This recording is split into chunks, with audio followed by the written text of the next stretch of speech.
فيديو اليوم حضرت لكم أطيب وصفة للسابلة أو اللي هو البيتي فور، معجون عجن بالزبدة، وبلس كمان عملته بحشوة الشوكولا، وفيكم حتى تحشوه مربى، وعملته بأشكال ونكهات مختلفة، ريد فيلفت وكاكاو وجوز الهند، وكل نكهة أطيب من التانية.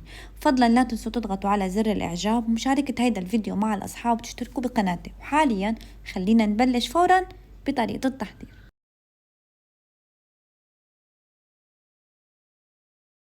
مرحبا، كيفكم؟ ان شاء الله تكونوا بخير. اليوم ان شاء الله رح نعمل مع بعض وصفة البيتي فور او اللي هو السابلة.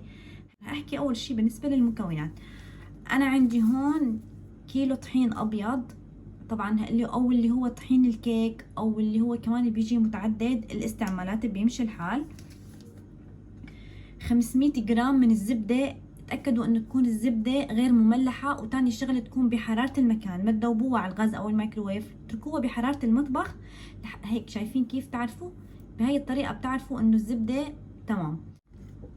4 حبات بيض، كمان لازم يكون البيض بحرارة المطبخ، حرارة المكان. ملعقة كبيرة من الباكنج بودر او خميرة الحلويات، وملعقة كبيرة من الفانيلا البودرة، كمان بمشي الحال نستبدلها بالفانيلا السائلة.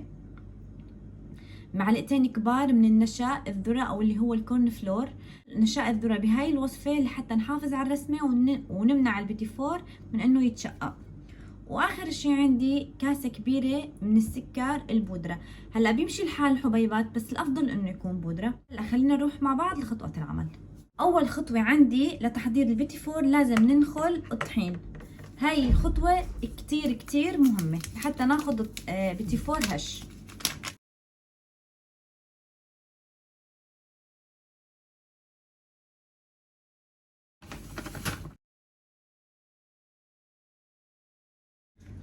هلا هيك بكون انا نخلت الطحين ورح احطه على جنب. الخطوة الثانية رح نحضر لخليط البيتي فور. رح نزل عندي 500 جرام من الزبدة الغير مملحة بالزبدية. بالمضرب الكهربائي رح احاول شوي اعطي الزبدة كم ضربة لحتى عندي تلين وتعطيني قوام كتير ناعم على درجة وسط، حوالي دقيقتين. خلطت الزبدة لحتى صار عندي قوام الزبدة شوي كريمي. رح نزل على الزبدة كاسة من السكر البودرة المطحون، طبعا رح نزلها بالتدريج. يلا شغل يا جوجو.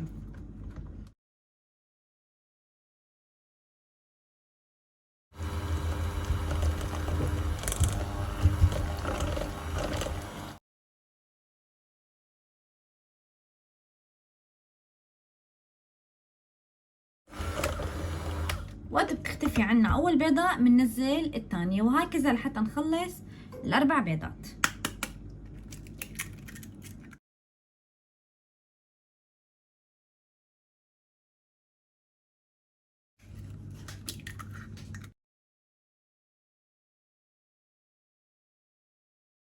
بعد ما نزلت البيض رح نزل ملعقة كبيرة من الفانيلا البودرة، بيمشي الحال كمان تحطوا سائلة.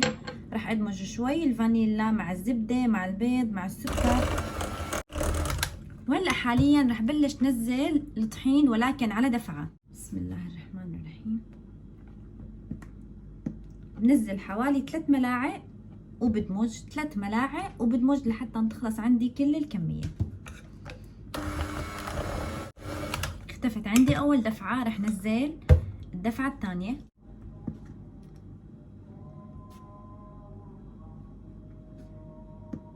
بعد ما نزلت اخر كمية من الطحين رح نزل ملعقتين كبار من نشا البودرة، طبعا كمان رح انخلهم.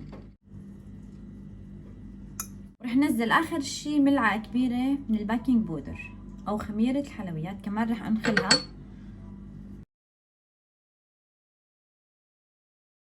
وهلا حاليا رح ادمج كل هالمواد مع بعضها، وان شاء الله بشوفكم بالمرحلة اللي جاية.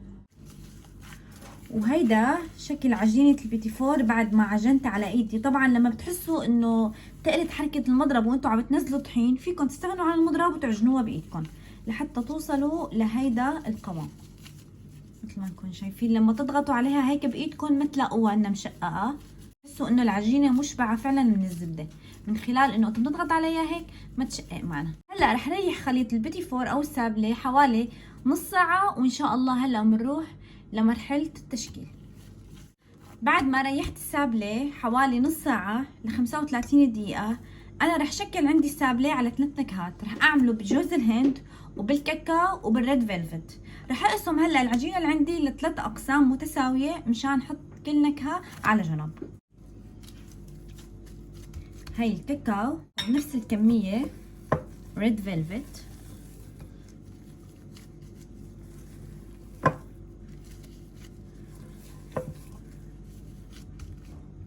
اعمل بجوز الهند.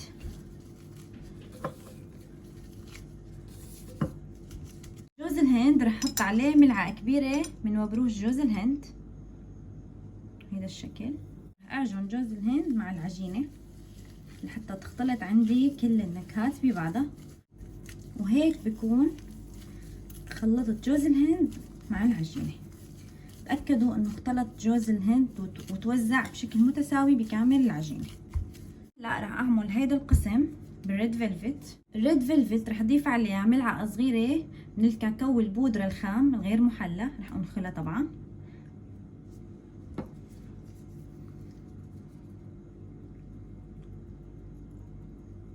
من اللون الاحمر بيجي سائل، بيجي بودرة، بيجي على شكل معجون. رح احط كم نقطة بس حتى ناخد اللون الحلو للريد فيلفت.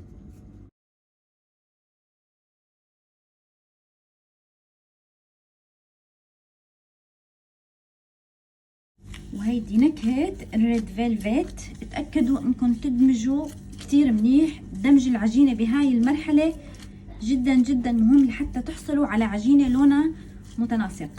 بالنسبة للكاكاو رح احط حوالي ملعقتين كبار، بس طبعا رح انخلهم. هاي اول ملعقة،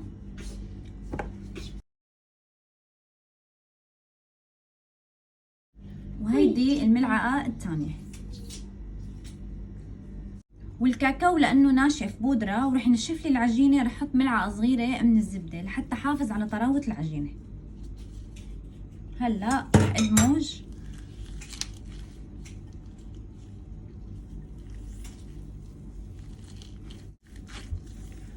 وهيدي بالنسبة للكاكاو. شايفين كيف لازم تكون كل العجينة صارت لون واحد، اللي كلياتنا اغلبيتنا عنا منه اللي هو قالب تشكيل البيتي فور.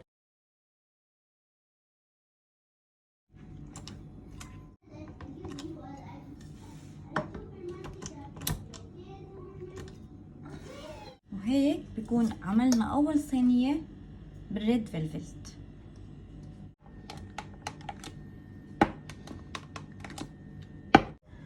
وهيدي صينيتين الريد فيلفت. بعد ما خلص معي الريد فيلفت طلعوا معي 3 صواني ريد فيلفت، وحده بالفرن وهدول التنتين.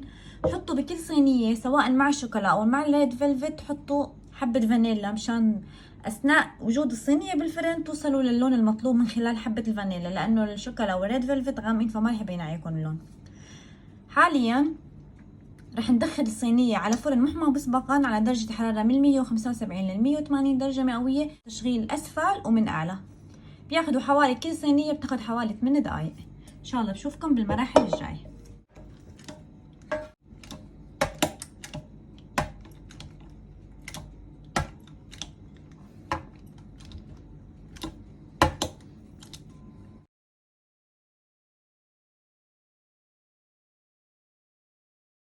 هيدا شكلهم بعد ما طلعوا من الفرن. أخدت معي الصينية حوالي من 8 ل 10 دقايق، مو أكتر من كيف.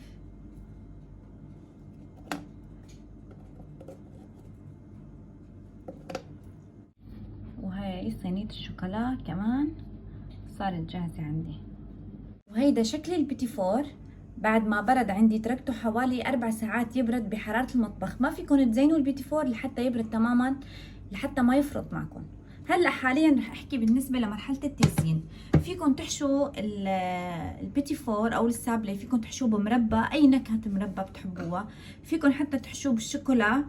انا عندي هون حوالي 400 جرام دارك شوكليت ذوبتها بالميكروويف لحتى صارت عندي بهيدا القوام وتركتها تبرد. لازم تبرد الشوكولا لحتى ما يتشبع عن البيتي فور. وفيكم كمان تذوبوا الشوكولا على حمام بخار مائي بيمشي الحال. وعندي الفستق الحلبي الناعم، وعندي كمان مبروش جوز الهند، وعندي الفستق الحلبي السلايسات. انا زينت قسم هيدا الشكل مثل ما انكم شايفين، حاليا رح كمل الباقي، بس رح اعمل معاكم كم وحده لحتى يكون عندكم فكره. رح احط على طرف الشوكولا هيدي الكميه، مجرد بس انهم يطبقوا على بعضهم هيدا الشكل، ورح ارجع غطسها بالشوكولا. ماما شوفي، وعلى اي نكهه انتم بتحبوها. بتحبوها هاي الشكل. كمان عندي الريد فيلفت بنفس الطريقه، فيكم تطبقوا تنتين على بعض وفيكم تخلوا كل وحده لحالها حسب انتم شو بتحبوا. اثنين مع بعض. تحطوا كميه خفيفه بس مشان يلزقوا مع بعضهم، وبترجعوا بتغطسوها بالشوكولا وبأي نكهة انتو بتفضلوها. نفس الشي شوكليت بستوى الحلبي المبروش او اللي هو سلايسات، ناخد شكل كتير حلو.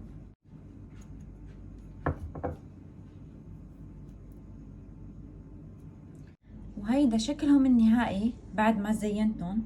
طبعا ما شاء الله طلعت عندي الكمية كتير وفيرة، ما شاء الله طعمته وريحته بتجنن.